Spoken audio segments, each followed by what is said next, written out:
जय भोले बाबा। आज के दिन हम जानेंगे कि सफ़ेद कपड़ों का क्या महत्व होता है। आखिर क्यों पंडित जी सफ़ेद कपड़ों में ही सोमवार के दिन या कोई भी दिन पंडित जी को देखेंगे तो सफ़ेद कपड़े में ही पूजा करेंगे। तो अगर आप चाहती हैं कि हम नियम धर्म से पूजा करें तो पूजा सफ़ेद कपड़ों में ही की जानी चाहिए और पूजा के लिए एक अलग से कपड़ा रखिए। सफ़ेद कपड़ा नहीं भी हो तो एक अलग से कपड़ा रखिए। और सफ़ेद रंग सातों रंगों को लिए हुए, ऐसा नहीं है कि वो हमको नहीं पहनना है या सुहागिन स्त्रियां सफ़ेद कपड़ा नहीं पहन सकती हैं। सुहागिन स्त्रियों के लिए भी वो 7 रंगों से लिए हुए वो कपड़ा इतना शुद्ध है कि उसमें 7 रंग समाये हुए हैं। तो आप पूजा करते समय अगर सफ़ेद कपड़ा पहनती हैं तो उसका अलग ही महत्व है। अब आते हैं स्नान की ओर। स्नान भी आप 6 बजे से पहले करें। 4 बजे के बाद 6 बजे से पहले स्नान जो किया जाता है उसको शाही स्नान बोलते हैं। और शाही स्नान आप देखती ही हैं कि साधु संत अपना सुबह 4 बजे उठकर ही अपना स्नान ध्यान करने के लिए तैयार होते हैं। तो आपकी भी उम्र अगर और शक्ति साथ दे रही है तो आप भी 4 बजे उठ जाइए। और 6 बजे के बाद कहा तो गया है कि अगर आप 6 बजे के बाद स्नान करते हैं तो उसको राक्षसी स्नान कहते हैं। लेकिन खैर, जब स्त्रियां अपना काम काज पूरा कर लेती हैं तभी स्नान करना समझती हैं अच्छा है। लेकिन ऐसा जो स्त्रियां काम काज नहीं कर रही हैं, अपने घर में खाना वगैरह नहीं बना रही हैं, तो उनके लिए 4 से 6 बजे के बीच में ही स्नान करना चाहिए। स्नान के बाद आई भोजन की बात।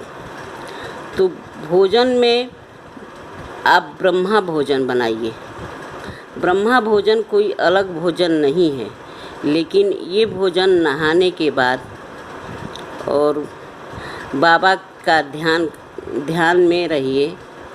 हो सके तो अपने मुख से ही कुछ उनका भजन गुनगुनाते रहिए या टीवी वगैरह में लगा लीजिए।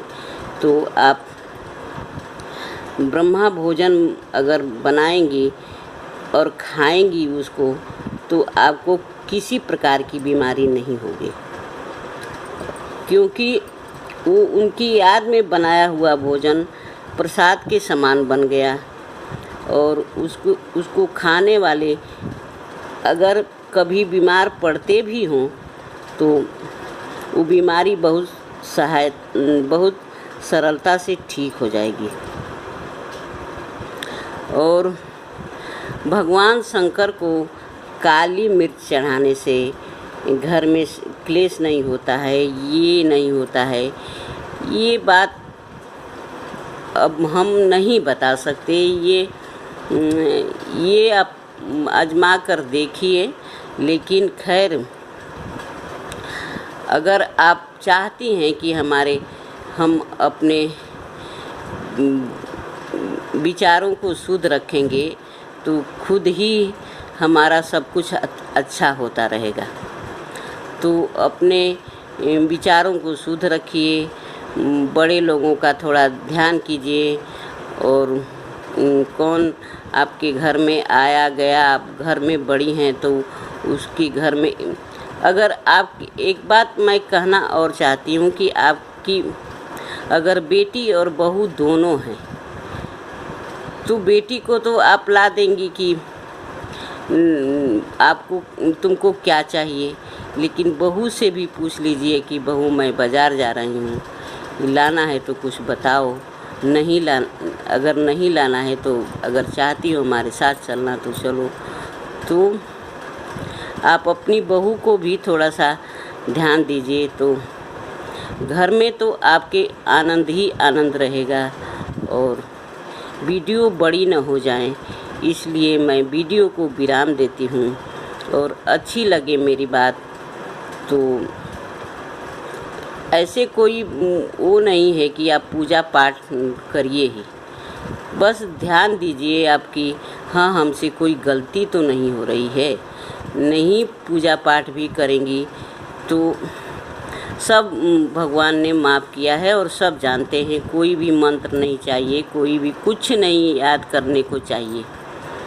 लेकिन आपको बस इतना ही देखना है कि हमसे कोई भूल तो नहीं हो रही है, कि हमारे तो आपके चेहरे पर खुशी रहेगी तो पूरा परिवार आपका खुश रहेगा। अगर आप ही दुखी रहेंगी तो दुख तो पूरे परिवार में रहेगा। तो इसलिए आप अपने को आनंदित रखने के लिए, अपने परिवार को आनंदित रखने के लिए सबके तरफ आप घर में बड़ी हैं तो सबके तरफ ध्यान रखिए। ओम शांति।